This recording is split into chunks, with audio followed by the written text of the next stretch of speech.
called Cubelic SEC Network, but ESPN as well, joins us on 365 Sports. We're going to allow him to be able to get the kickoff of the Bills game against the Steelers. Cole, do you remember the coldest game or a snow game that you played in? Coldest game I played in was the Iron Bowl in 2000. That was at Bryant-Denny Stadium. It was in the 20s. We had sleet, not real snow, but it was sleeting the entire game. So that was easily the coldest one I played in. How much of the loss of Travaris Robinson hurts Alabama? I think a lot of it depends on who is next up on that side of the football for Alabama. He is an elite recruiter. He's a guy that knows that scheme, knows that defense. He's obviously worked under Kevin Steele. He's worked under Will Muschamp. He's worked under Nick Saban. So it's all the same tree. He knows that scheme as well as anybody. I think he had a pretty heavy hand in helping out with play calling last year for Alabama's defense. He's also a good special teams coach. He's great with punt returners. But it's the recruiting prowess, the pipeline to South Florida that he brings that's going to hurt. It's hard to say exactly how much it's going to ding Alabama because you don't know who else they're going to be able to get in. But there's not a lot like T-Rob for sure. I know that. What is Kalen DeBoer's biggest challenge outside of, resetting expectations that Nick Saban's not there anymore? Yeah, he's not going to reset expectations. Yeah. So maybe the challenge is just to understand that that's not going to take place. I personally think his biggest challenge is going to be to try to mirror what I believe Nick Saban's most impressive feat was during his tenure in Alabama, and that was being able to keep the power brokers at bay. That was being able to tell the boosters, the money guys, hey, you're not coming in here. You're not going to be hands-on with this program. We're doing it my way, and you need to stay over there. And we need your help financially. We need facilities. We obviously, then when NIL came along, we need that. But you're not going to come in here and tell me who to hire. You're not going to come be a part of practice. Those things aren't going to be real. You're not going to do that. And Nick Saban had a little bit of desperation on his side as an advantage to be able to pull that off. But that's by far the most impressive thing he's done. To what extent Kalen DeBoer is going to be able to do that will probably have a lot to do with his level of success. And you also have to imagine it becomes more difficult now because a lot of those guys, they haven't been able to get inside that program that they've wanted to for so long. And, now he's going to be a guy that has to say, oh, I know you haven't been in here in 20, 30 years, or you haven't been able to come in here for 15 years. We need you to stay back out. A lot of those guys think they're going to be able to get right back in.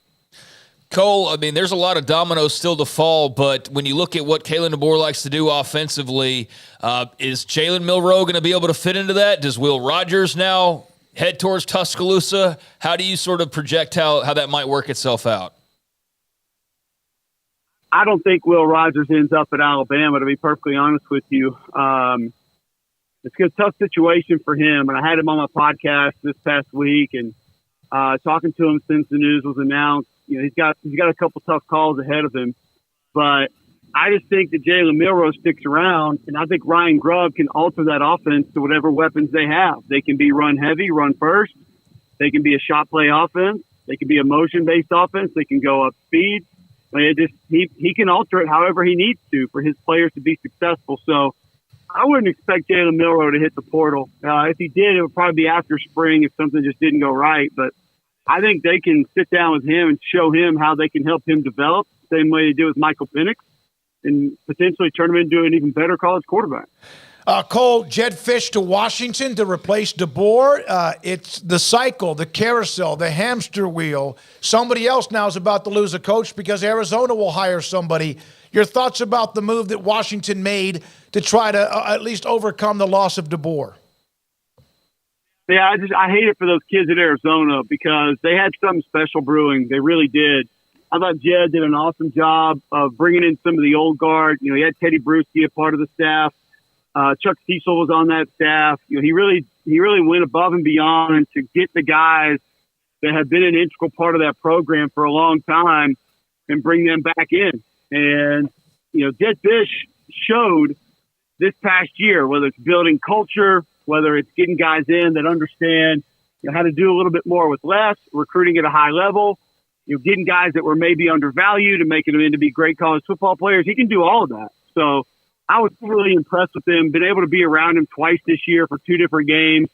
And I think he's going to win at Washington. I just hate the fact that he has to leave a lot behind that he built there in Arizona to go do it in Seattle. Cole, do you think that SEC fans are breathing a sigh of relief about Nick Saban, or do they have to wait and see how good Kalen DeBoer is? Well, either way, you're breathing a little bit of a sigh of relief because he's the greatest coach to walk this planet as far as college football is concerned. So you got to breathe a little bit easier, right? Mm-hmm. But there is this sort of mutual respect that is now coming down. I think a lot of SEC fans of other schools thought this would be a day to celebrate, to rejoice, to be happy. And a lot of them are kind of like, wow, I can't believe this is real. And then having the understanding of what Nick Saban accomplished during his time at Alabama. And that's a weird feeling because you're excited that your team's going to have a better chance to go win football games, but you also have an appreciation of just how good he was. I also think there's a little bit of semblance of, with where we are right now, NIL, transfer portal, all the changes happening in college football, guys, we're probably not going to get somebody that could operate the way that Nick Saban could. Just today's college football is not really going to allow that, and I think there's a lot of people that are a little bummed about that. Other than everybody, which of the SEC schools, maybe on one hand, or the incoming schools, Texas and OU, benefit the most from Saban being gone? I think probably, it sounds crazy to say, but probably Georgia and Texas, maybe Auburn. Georgia and Texas are the 2 schools that run their program as closely to what Nick Saban did at Alabama. So I think now you sort of become the standard of how you operate and do what you do because he's no longer there. And as I stated, it's going to be more and more difficult for teams to operate that way moving forward. Auburn, plain and simple, that you don't have that guy right across the state any longer. So that is obviously going to help Hugh Freeze for a lot of different reasons in a lot of different ways. So I think those would be the schools that I would say probably at the front of the list. Not that Georgia needs a ton of help or Texas needs a ton of help, but those are the schools that seem to have that trajectory towards being at the top of the league and doing it the way that others just can't replicate. And now with Alabama and a little bit of uncertainty there, I would think that gives them massive advantages. Cole, and I appreciate your time, and the game's about to kick, the NFL game, so we'll let you go here in just a second. But when you look at the way college football is, even Saban, in an interview with Reese Davis, made the comment about putting together some sort of parameters. It's not get off my lawn. He understands it. If you had the perfect way, for example, Jedd Fisch leaves for Washington, now players will leave with him and then whoever else. Is there any way to control that a little bit better in college football? Yeah, I just think you have to have some sort of guardrails on the portal. I just don't think it can be this 7-11. And people can say, well, it's not open 365. It's not open this and that. But kids are still announcing that they're going when it's not open. So I think those guardrails have to be more of a one-time transfer policy. I mean, we got Casey Thompson going to play his 7th year at the 4th different school. Mm-hmm. It's just all of this stuff is stupid. And I understand people don't want to hear about loyalty and people want to talk about player rights, this, that, whatever. But it's just that there's some of it that we've allowed to go a little bit too far down the tracks. And listen, I'll be the first one to tell you what I would like to happen and want to happen, but I'll also tell you, I'll counter it with, yeah, you're going to get sued though.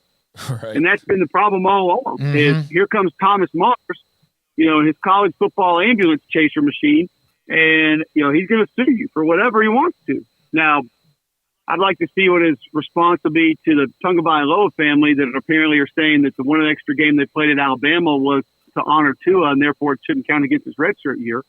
But either way, I think you got a lot of guys that have learned how to game the system.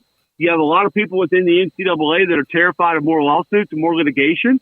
So it's just anything goes. I mean, we've turned this thing into Burger King. Have it your way, right away. Whatever you want to do. We don't care. Just keep the cash coming in and we'll be fine. But nobody's making these guys play college football. And that's what really continues to kill me. I don't understand why we treat it as if it's some sort of situation where nobody really wants to do it, but we're making them do it. And therefore they should have all these rights involved and all these different things should go their way. You don't have to play college football, man. Go bag groceries. Go be a bank teller. If it's not good enough for you, then just don't do it. Last thing, Caleb Williams is entering the draft. That's not a surprise. It's the last second decision, perhaps to get even more attention. Is there anything about him that is a red alert or a red flag in Caleb Williams in the NFL? No, I don't think so. I mean, he can make every throw, big arm, changes his arm angle. He can throw off platform. He's got pretty decent mobility, especially mobility to throw, not so much mobility to run, but mobility to get out. I actually thought it was a little irresponsible how Lincoln used him outside of the pocket this year. Some of the zone read stuff, option stuff with an RPO attached to it, I thought really put him in harm's way. But he can be a big-time player. Is he that sort of alpha male personality? I don't know that. I hadn't been around him enough. But that's the one thing you wonder about some of these quarterbacks going into the ultimate leadership position in the NFL. Is they going to be able to command a locker room at that level? But to me, he seems like a guy that's going to be able to fit right in and be a franchise quarterback. Cole, would you shovel snow out of a seat to go watch this game today? To watch the Steelers, yeah, absolutely. There you go. There you go. Even though we know Mason Rudolph and don't know the status of T.J. Watt, to go potentially beat my brother-in-law's team and be able to rub that in, yeah, I'd be all over it. Cole, thank you, buddy. Appreciate your time and the time you give us when we get a chance. That's Cole Cubelic, ESPN, SEC Network on 365 Sports.